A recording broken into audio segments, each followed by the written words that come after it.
Hey guys, I spent a week in Las Vegas and stayed at 7 hotels along the strip. The MGM Grand was the first one on the list, and I thought it'd be fun to share with you guys my experience from the hotel room, the hotel itself, and everything else they had to offer. Let's start with the check-in lobby. It was very bright and felt inviting, so it was a very nice place to be. In front of the line, there were self-check-in tablets where you could create your own room key, which was convenient for guests that wanted to avoid the lines. But I wanted the human experience, so I waited in line and talked to a receptionist to check in. So something super interesting happened. I had checked in days earlier on the MGM app and asked if I was supposed to wait until 3 p.m. I explained that this was my very first time staying at a hotel in Las Vegas, and out of nowhere, she said she would check me in early. It was around 10 a.m. at this point, so I don't know if that had anything to do with it. And I gotta mention, she kept winking at me, so I thought there would be a catch by the end of it. But there wasn't. Later, I checked my bill and she didn't charge me at all, so I went back and tipped her $10. The key card was pretty basic, but in a good way. On the front, there was a MGM Grand Lion, and on the back was a QR code, which you could scan to check out on your phone. The key holder also had a QR code for mobile checkout. On my way to the elevator, there was a big water fountain in the circular room that connected to each hotel tower. Because of the sound of the water and these soft lights, it really made for a nice waiting area. Now, the elevator lobby did take me by surprise. From the chandelier to the colors and design patterns, it felt really luxurious compared to the rest of the hotel. In the elevator, there was a key card reader that I had never seen before. You had to hold your key card over it to select your floor. If you pressed a floor without the key, it wouldn't move. It's an interesting security feature I think used to stop possible thieves from going to any floor they wanted. Something worth mentioning is the digital key card you can access from downloading their MGM app. However, my digital key took about 2 seconds longer than my near instant physical key card. One time it got really awkward on the elevator as everyone had to wait for me to scan my digital key, click my floor, then they would go. Yeah, I stopped using it after that. My floor had this chrome cylinder thing in the middle that looked kinda odd. It just didn't match the space around it, and the design and colors really made this space feel dated and not all that welcoming. The design continued into the hallway, which made it feel gloomy, even with a hint of pink and purple colors on the floor. But the gloominess wouldn't last long because there was a sudden split in the hallway where it turned pink. This hallway was a lot brighter and felt more modern yet somewhat bland, with the blank walls and horizontal pink lines on the floor. I wish they had chosen green to match the exterior color theme instead. And here was the room, floor 14, room 539. Inside was a Studio King room. The different lights made it feel very open and big for what it was, and I'm glad they pulled in the same color scheme from the hallway. A few seconds after entering the room, I noticed an odd smell. Kinda like a wet locker room, but it eventually went away, or I just got used to it. Starting with the minibar, and oh boy, was I shocked to learn about a common money-grabbing practice among Vegas hotels. You see, nothing on that tray is complimentary, and because the items are sitting on motion sensors, you'll be charged for the simple act of picking up any of those items. The prices could be found on the TV and they're ludicrous. Like this 1-liter smart water was $22, but could be found at the nearby Walgreens for $3.79. In total, these items cost $197. The minibar definitely felt more like an emergency grab than anything, but if I was drunk,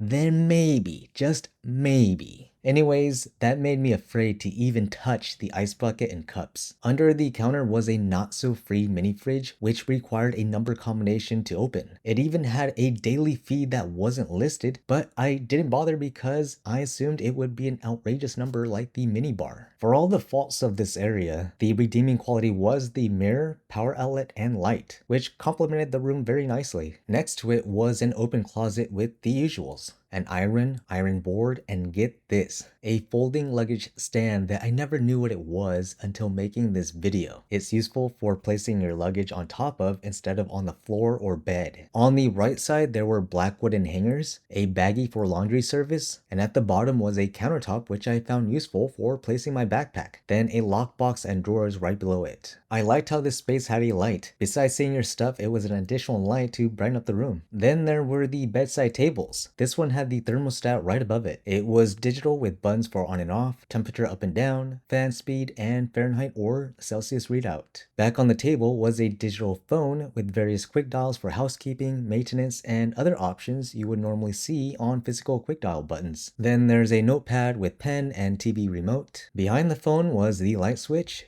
two USB-A ports, and one wall outlet. The other bedside table had the same situation, a lamp switch, two USB-A ports, and one wall outlet. But there was a digital alarm clock with wireless charging. It also had a USB Type-C port and USB-A port. This was a super friggin' nice clock. Moving on to the TV, it had a round mirror with a backlight. Below the TV was the light switch for the mirror, two USB-A ports, and one power outlet. And there was a notice about fees if smoking was detected in the room. The TV programming was modern and up to date. You could check many things like the hotel services, amenities, shows, and even check out from it, which was neat. I didn't browse the TV much just because it was kind of slow changing from screen to screen. Back to the room, there was a mushroom-shaped lamp by the window, which I thought looked nice. It had one power outlet on the front and one USB-A port hidden on the back. And it was sitting on this not so obvious drawer I found the next day that felt like a fun Easter egg. And here was my favorite part of the room, which was the window, because of the views outside of it were incredible. And to the right was the MGM sign, and behind it were the Excalibur, Luxor, and Mandalay Bay hotels. And to the left was the Harry Reid International Airport, Oyo Hotel Casino, and one of the MGM Grand Hotel towers. There was this emerald color pyramid, which I think had to do with making ceiling space for the Wizard of Oz attraction that I'll go over later. To complement the view, there was a split sofa, which I tried to put together by removing the table in between them, but it weighed a ton, so I just said nope. They were very cushy and comfortable to relax on, which surprised me. I must say they were a great addition to the room. The windowsill was big enough for me to sit on and see the views outside. It was also a good place to watch the planes take off from the airport. A surprise bonus was a hidden window vent that was closed, but you could slide it open and feel the air blowing out of it. I'm not sure if it was coming from the outside or the hotel itself, but it was a nice feature for my smelly room. Now, I did find the windowsill area just a bit dusty, so I'm pretty sure I was the only person to sit on it in a while. And I did find a stain on the sofa arm and on the floor next to the bed. There was another underneath the TV.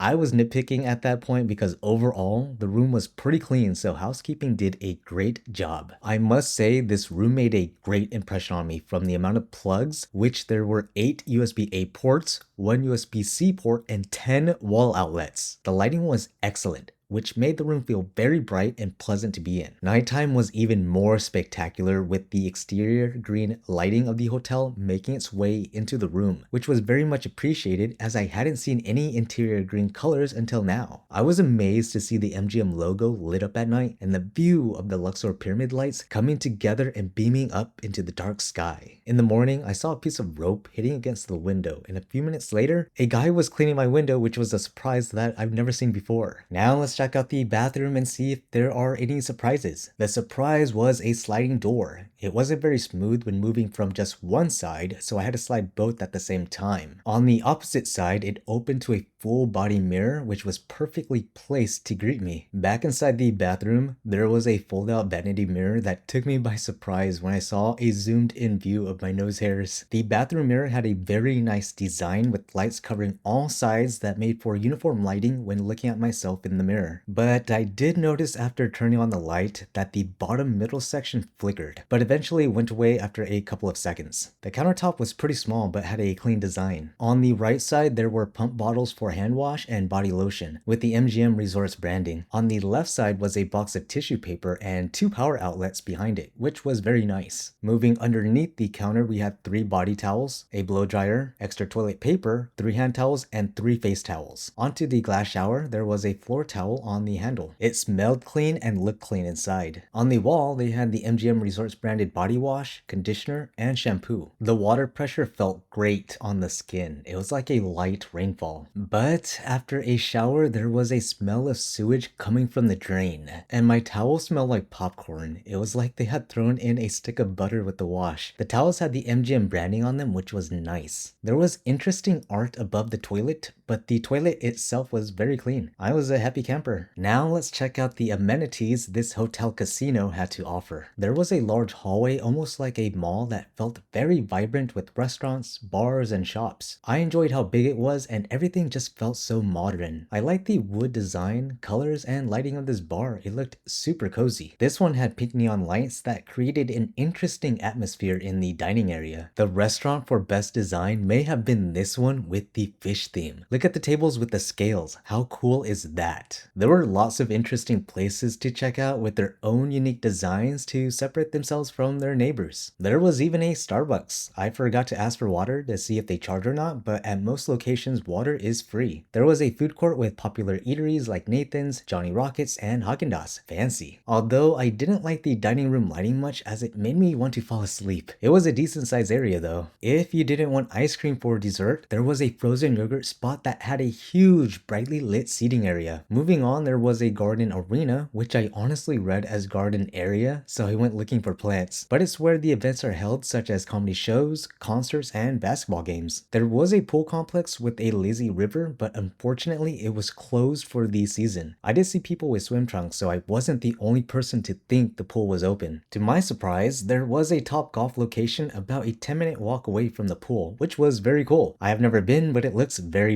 fun. I found out that there was a monorail you could take from the MGM Grand. The route starts at the MGM Grand and ends at the Sahara, or vice versa, with stops at a few other hotel casinos located on the east side or right side of the strip. You could buy tickets from the kiosk or from your phone using the QR code, which would save you some money. And that's what I did. I found the website super easy to use and it accepted Apple Pay, which made buying tickets super quick. After I had paid, I was sent a text with a QR code to use at the turnstiles. The process took less than 2 minutes and I think would have been faster if my phone had faster data. I had to face the QR code down for the scanner, then the turnstile would open. It was a surprisingly easy process. The monorail waiting area had maps all around, making it tough to get lost. I did like how open and spacious it was, especially getting to see the trains coming and going. It felt roomy and clean in the train. This whole process was automated and I really wish they had this on the other side of the strip from Mandalay Bay to Circus Circus. Back inside the hotel was an underground small hallway that led to the parking garage and monorail. There were mainly quick eats and souvenir shops down there, which made sense because people were really just trying to get from the hotel to their cars and vice versa. We can't forget the show offerings. There was Ka by Cirque du Soleil, which looked to be extremely popular judging by the long line that made its way onto the casino walkway. But the entrance did make it look like a worthwhile show, seeing how there was a dragon head as a welcome and its body wrapped around the ceiling. And there was the David Copperfield show, who by going off this plaque is a famous American magician. So yeah, a magic show performed by him, which looked to be quite popular as well. And there was the Jabberwocky show, which is crazy because I remember watching them on America's Best Dance Crew and seeing their iconic dance performances back then was something else. The smaller amenities included a buffet that I didn't try, but very much appreciated that they listed the prices. There was a sportsbook lounge where even though I don't watch sports, I found it nice to sit down and rest my feet for a few minutes. And there was this comically small arcade, which was depressing after seeing what the other Vegas hotels had to offer. Now let's check out what the outside had to offer. There was a bridge connected to the New York Hotel Casino that gave a great view of the road, sidewalks, and the hustle and bustle going on in front of the MGM Grand. On the MGM Grand side of the sidewalk, there were lots of places to eat and stores to check out, like the Stranger Things official store, which I don't think was a permanent location. There were lots of photo opportunities, so if you're into that and Stranger Things, you gotta see this place if they're still there, because they really did have some cool set pieces, like the neon intro to the show that I found so cool. And of course there was a ton of Stranger Things merch to buy. The lights did start to flicker at one point, which paid tribute to scenes from the show, which was so awesome. Continuing outside, there was a food court that had a second floor, which was perfect because I got super hungry at that point. It was surprisingly spacious and had a good amount of options. I decided on this spot called Dirt Dog that served a fusion of Mexican and American food. I got the birria smash burger that was shockingly good. It was so juicy, I would definitely get it again. It was nice to enjoy my big fat juicy burger while watching the lively Vegas strip right below me. Speaking of below, there was an underground level Marshalls for clothes shopping, an M&M store for the chocolate lovers out there. There was even this huge Coca-Cola bottle elevator that, you guessed it, was was part of a 2-story cola store. It was super big inside with lots of cola branded merchandise and souvenirs. Hell, even I was tempted to buy some of the stuff because they were so unique looking. Of course, we can't forget the street performers or the random characters waiting to take pictures for money. There was an ABC stores, which if you haven't been is a general store that also has lots of Hawaiian branded sweets, and Hello Kitty if that's your jam. Target had a really cool neon dog display above it, and there was a Walgreens right across. They were useful for picking up toiletries and other stuff I might have forgotten at home. So what were my overall thoughts on the MGM Grand? I thought it was vibrant and lively. I liked the shows offered, access to the monorail, and the immediate connection to the New York, and the Strip. The property felt up to date, but there was a certain area that just felt off. You see, near the front hotel entrance was this large circular room with a just as circular bar in the middle. So I wanted to see if the hotel looked different when it first opened, and oh boy, it did. So this was the MGM Grand Lion statue sitting at the front of the hotel, which overlooked the road and sidewalk. To be honest, it looked really plain and it didn't look good up close, so the best view of it came from the Excalibur Hotel, which was across the street. But let's go back in time to 1994. This was what the lion looked like back then. Now that lion screamed grand. The lion was huge and had a special presence. Just look at it. You could actually enter the hotel from underneath it and check out the door handles, O and Z for Wizard of Oz. And remember that green pyramid structure I had shown from my hotel window? I believe it was to make room for this Emerald City from the Wizard of Oz movie. Seeing this back then must have been awe-inspiring with how big and dramatic it looked. There were even animatronics of the movie characters around the structure. The ceiling above even had different special effects that made this room come to life. And maybe the coolest part, you could actually go inside Emerald City to watch a live show. So how much did I pay for my hotel room? I paid $136.79. Was it worth it? Yeah. Even though I'm a bit sour because they removed the Wizard of Oz attraction, I still think it's a nice place to be. Now smash that like button and I'll see you guys in the next Vegas hotel.